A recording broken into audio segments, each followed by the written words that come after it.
Hello, my name is Matthew Krause, and I'm a business systems consultant with Opal Business Solutions. And today we'll be creating and posting general journal entries in Business Central. As you can see, I am at the home page of my main company in Business Central. To get to the general journals, all you need to do is either select from the finance dropdown general journals or use the universal search bar to search for general journals. Once you click on general journals, you'll be given the batch screen. Now, there'll be some default batches that are already there, or you can create a new batch that you can post entries in. For now, we're just going to select this daily batch. Now, here, this brings us to the general journal entry screen. There are some important fields here that we will want to go over. In many ways, we can modify this screen to make it easier to read. Now, going over some of the fields, we have our posting date. We have our document type. This is important to help let us know what kind of document we are trying to post, whether it is a payment, an invoice, a credit memo, or other. We have the document number, as well as the account type. We can select GL account, a customer account, a specific vendor or bank account. This allows us for all of our different options in creating a general journal entry. For now, I think we're going to select a general journal or general ledger account. We're going to call this test deposit 05. And then we will select an account number. Let's select something like, might just do an expense account, such as, let's see here, we can do data services. Now, as you can see, once I selected the GL account, multiple of the fields filled in by themselves. This was done because we had set this general ledger account up previously to have a name and description.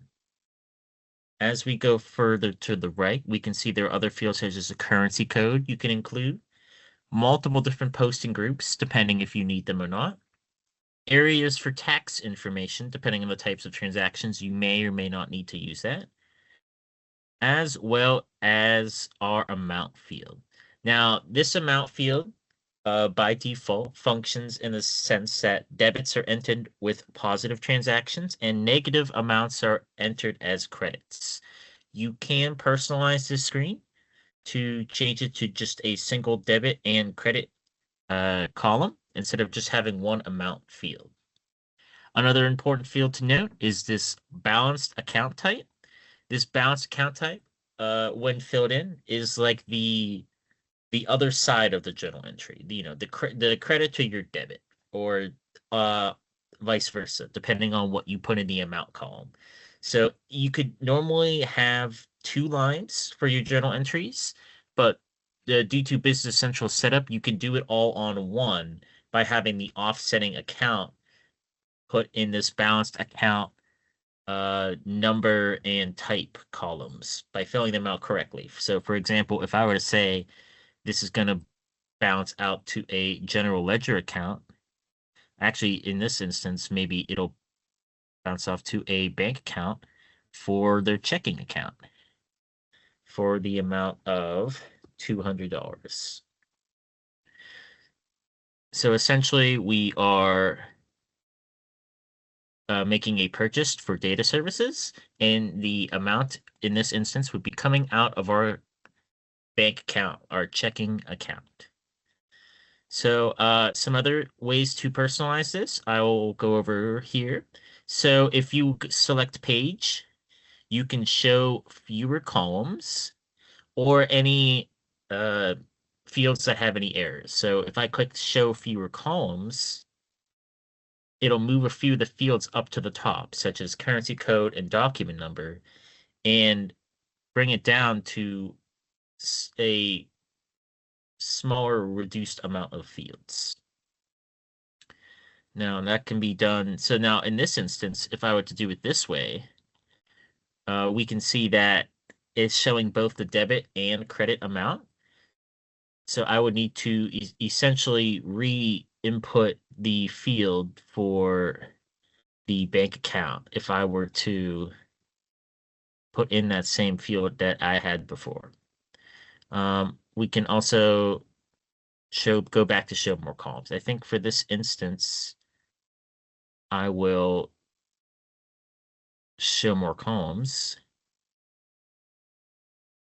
and confirm that that bank account is still in there. Okay, so for this instance, we're going to just keep it all on one line, but that shows you there are multiple ways to input a general journal transaction, and you'll want to do it in the way that best suits you. So there are a few other fields, for example, in the sense that if there is a workflow, you can set up a workflow to send an approval request for the batch. Or in the instance where you don't need that, you can simply go to post and post. You may also be able to preview post if you would like to see what the entries would look like before posting. In this instance, we can preview post real quick. We can see that there'll be 2 general ledger entries and 1 bank account ledger entry since we included a bank account. If you open up the ledger entries, you can see what they would be. All right.